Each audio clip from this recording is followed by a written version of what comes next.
Ted, do you think I have no morals whatsoever? I simply want to fool a girl into thinking this is my apartment so I can nail her once and never have to see her again. I'm not a monster. This video is brought to you as the result of 2 comments I got on my How Robin Settled for Ted video. The first comment was from a man who informed me that he tried the naked man and it worked. And the other comment was from a man who said he liked my How I Met Your Mother videos, but he has to stop watching them because I keep calling Barney Stinson a predator when he's just engaging in very normal bar culture. Run, bitch! Run! Jesus Christ. Every day we stray further and further away from God's light, and I see that it's my job to walk us back towards it because we are losing the plot. Roll the theme song, Aaron. Black independent, strongest in women.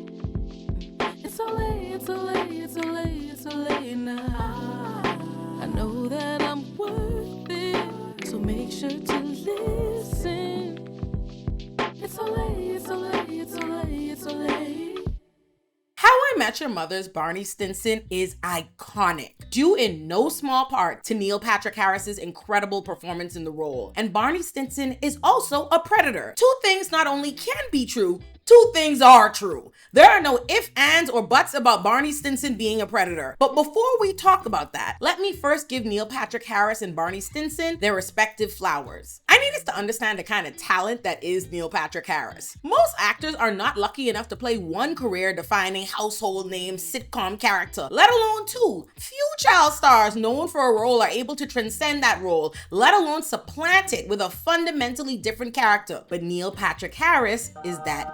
Neil Patrick Harris wasn't just a child star in the 80s. This was Doogie Howser MD as far as a generation, my mother's, was concerned. But who the is Doogie Howser to Barney Stinson?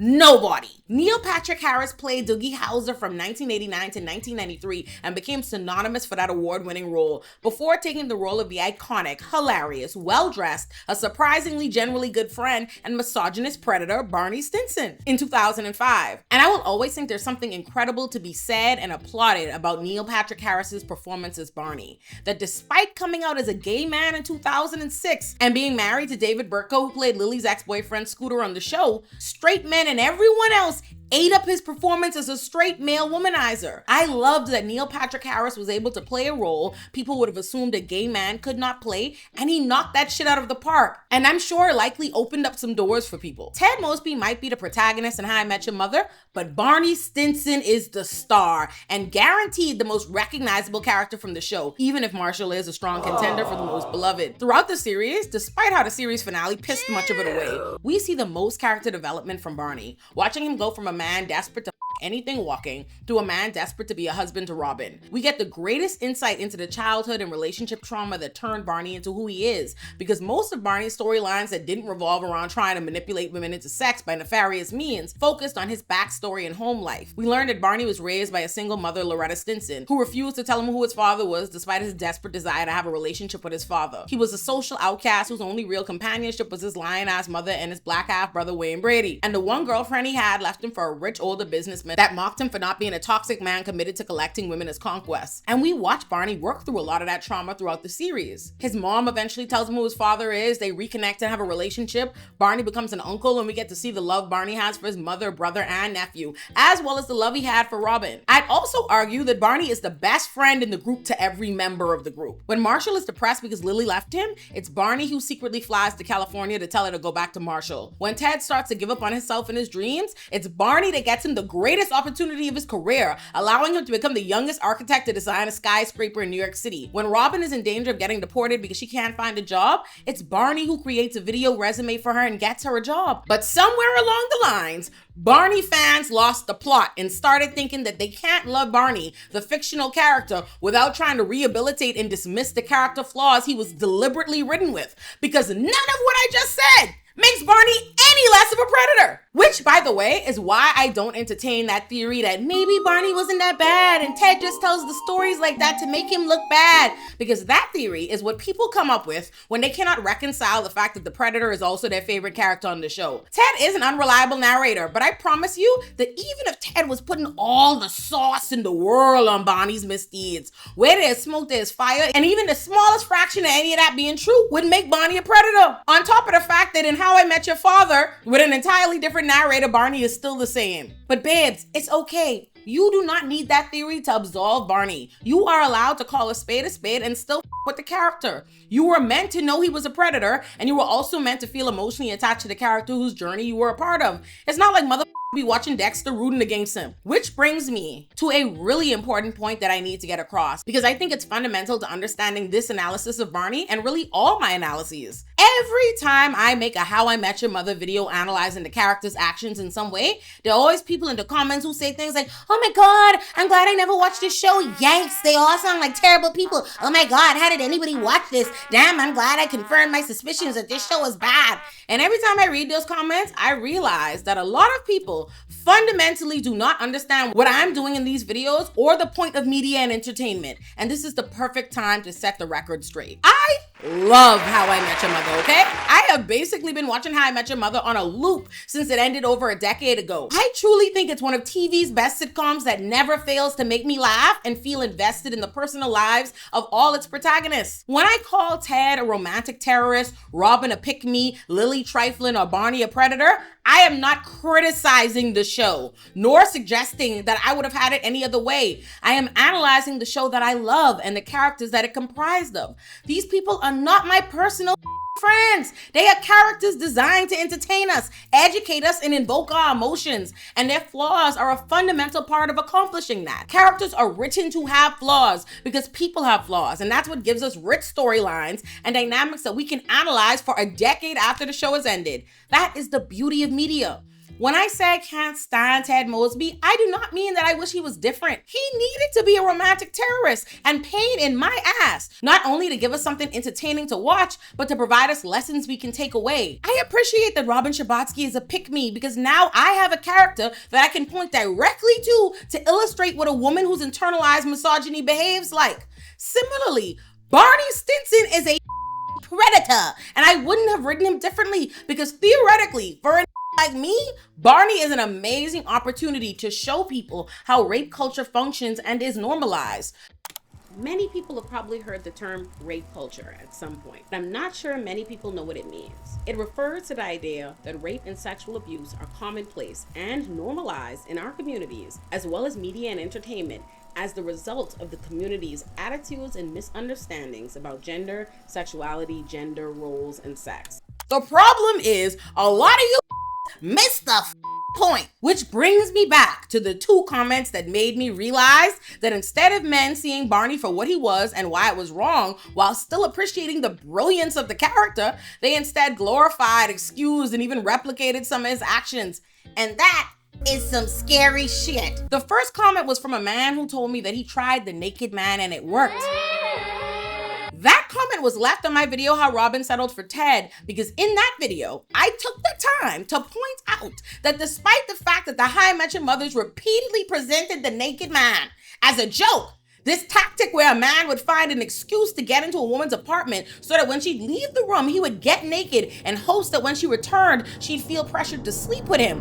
It was sexual harassment at minimum. At minimum. Yet, a man left a My cat just jumped on my computer. Oh my God, Ansari, what are you doing? No, oh my. A man left a comment letting me know that he tried out what I just said was criminal conduct and that it worked, as though I ever doubted its efficacy. I judged the efficacy, you unethical. I don't doubt that it worked. It's sexual coercion. You are attempting to coerce someone to have sex with you by getting into their homes under ulterior motives, then getting naked without invitation in hopes that they have sex with you because they otherwise have not indicated a desire to do so. Shame. And I need to say this because the flip side of men admitting that they did this shit in my comments were men telling me that there was no need for me to critique the tactic because it was just a joke. Maybe it was a joke. Maybe.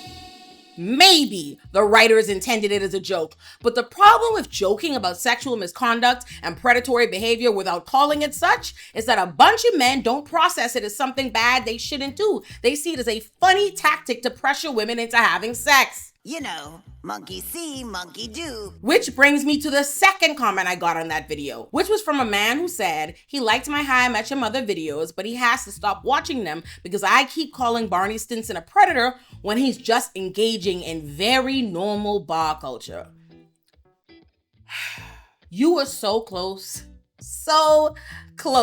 to getting it, babes. You were so close. I am going to hold your hand when I say this. That's actually the problem. The normalization of rape culture. The fact that you are a regular witness to rape culture because it's so commonplace does not make it any less rape or predatory. It just proves how pervasive the problem is and how far we are from solving it. When men can watch a character who is explicitly preying on drunk women, lying, manipulating, and deceiving them into sex, regularly filming and photographing women without their consent, and has even admit to selling a woman and go, yep, this is fine, this is fine. Intentionally picking the drunkest women to try to have sex with because you know that drunk women are not in their full right state of mind, so they're more likely to sleep with you, is literally a predator. I am going to explode in 6 seconds. You are literally preying on vulnerable women, which Barney says are his favorite women repeatedly throughout the series, which, might I add, is also the core element of all Barney and Ted's wingman activities, trying to find the most vulnerable women to lie and manipulate into sex. Well, for some women, it was the ashes of my parents. For others, it was the trophy from Wimbledon. And, believe it or not, for one busty dullard, it was both. Look here, I do not like to have super heavy conversations on this channel, but I have a really important video about rape culture on my main channel, Olay, called How Men Become Aziz and Ansari, that I encourage you to watch after you're done here if you want to understand more about rape culture. But for our purposes, I'm going to try to talk a little bit about the concept of rape by deception without going full criminal attorney on you. Rape law is a complex thing that has been slow to evolve to reflect modern understandings of rape because most rape law was not designed to protect victims. For example, for most of American history, men legally could rape their wives because the misogynistic understanding for the law was that women belonged to their husbands, owe them sex, and thus could not technically refuse it. In Maryland, rape used to mean sex by physical force or threat of physical force. And what that used to mean was that victims who were threatened or forced any other way but physically would have their claims dismissed. And that was an upgrade from older definitions of rape that defined rape as sex by force without consent and the utmost resistance, which basically meant that victims had to physically fight off their attackers for it to be considered rape, which of course would expose them to more danger and a greater likelihood of being killed. Now, many jurisdictions like New Jersey have begun changing their rape laws to protect victims by recognizing the range of tactics used to force people into sex. New Jersey now has affirmative consent, which means that in order for you to have consent to have sex, it's not enough for the person to just not have said no or stop. They need to affirmatively say yes and give consent. New York has expanded its definition of rape to include forcible compulsion, and many other states and countries have begun recognizing rape by deception, which is where someone gains sexual access through fraud or misrepresentation. Specific examples are lying, impersonating other people, medical fraud. Now that you have heard that, let's think back to Barney's playbook, shall we? This, my friends, is the playbook. The playbook contains every scam, con, gambit, flim-flam, stratagem, and bamboozle I've ever used or ever hope to use to pick up chicks and give them the business. From basic moves like the don't drink that. Oh, don't drink that. I saw some guy slip something in there. What? Who? That guy. Oh, thank you. To more advanced maneuvers, like the Mrs. Stinsfire. We have been assigned a new house mom. I'd like you to meet Mrs. Stinsfire. Hello, girls! I got left at the altar.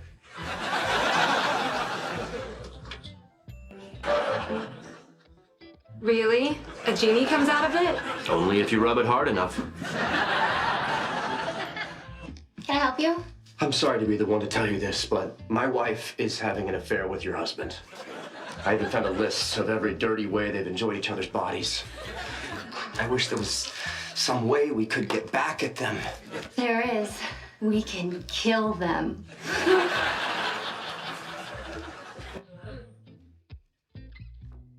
Throughout most of the series, Barney is on the tireless pursuit of manipulating women into sex through nefarious means. In the series, it's known that Barney records and takes photos of all the women he sleeps with without their consent and gets scrapbooks made of them. Barney literally sold a woman. The show makes a joke of Barney being repeatedly sued for his predatory shit and beating the lawsuits. In the episode Rebound Bros, Barney wants Robin's help training Randy to be a wingman, and when she declines, he threatens to leak a sex tape of them. Even the show creator said he wished he could go back and take that shit out. It is crazy when you think about it to have to try to prove a fact that both the show's creators and the plays the character caught to through their delusional fan base. Hilary Duff wanted Neil Patrick Harris to be a real part of the spinoff I Met Your Father, and although he does eventually make a little cameo, Neil Patrick Harris initially declined because he said Barney is too problematic and would get them into trouble if the character is still doing the same shit he used to. And Hilary said, yeah, he would definitely be in jail in modern time. We fucking got him. Look, yo, I hate to be the one to break this shit to y'all. So take a deep breath and ready yourself, because I'm finna rip the band-aid off for y'all. Y'all do know Barney Stinson is a incel, right? Yes, he's a incel, and the show tells you that. Barney is basically what happens if a red pill manosphere podcast became a sentient being. On one of the show's many quests into Barney's backstories, we learn his villain origin story. Barney was a 23-year-old hippie virgin working at a coffee shop in love with his girlfriend until she leaves him for a rich suit who laughs at him mercilessly for being a virgin who dare love a woman and be emotionally vulnerable with her. The lesson Barney takes from this is that women don't like nice guys, and the only way to get ahead is to be rich, wear a suit, and treat women like sexual conquest. So Barney decides his virginless life, these bitches the hell and back, bro code, suit up, legendary, and a bunch of other mess that results in Barney becoming the face of toxic masculinity. We love Barney, but make no mistake about it, Barney is quite literally an incel's wet dream to become Andrew Tate. And just like Andrew Tate and most of the other manosphere, Barney is a predator. But like I told you, I would not change the character because I think the purpose of media is to illustrate real life, flaws and all. And Barney Stinson was and is an incredibly entertaining way to show people how misogyny, rape culture, and incels function, which is valuable. Barney is a useful tool to show people something they often struggle to understand when it's explained in the abstract. So I have no problem with Barney Stinson or the existence of a character like him. It's great that we have a nuanced portrayal of a womanizing man participating in rape culture that shows us both how he became that way, which helps us to avoid similar fates in real life, and how he gets away with his behavior because the culture around him laughs it off, which helps us identify it as problematic behavior in real life. Which is why I make videos like this and why I think it's important that we do these kinds of analyses with our pop culture so we can get the benefit and utility from these problematic portrayals. I don't think it's incumbent on creators to write characters who are model citizens, although they could be more thoughtful, especially where predatory behavior is concerned. But I think it's okay for us to laugh at and enjoy these problematic characters so long as we remember to critically analyze them and parse the lessons out. Otherwise, we're just eating up shit. So yeah, I love Barney Stinson, and he's also a predator. The problem is not the fictional character Barney being the embodiment of toxic masculinity. The problem is with you not understanding that that's a bad thing you shouldn't try to emulate in real life. Y'all should subscribe to the Patreon. I put, for the people who want to hear me doing all my cursing, we put the uncensored versions of every recap on the Patreon. So do that.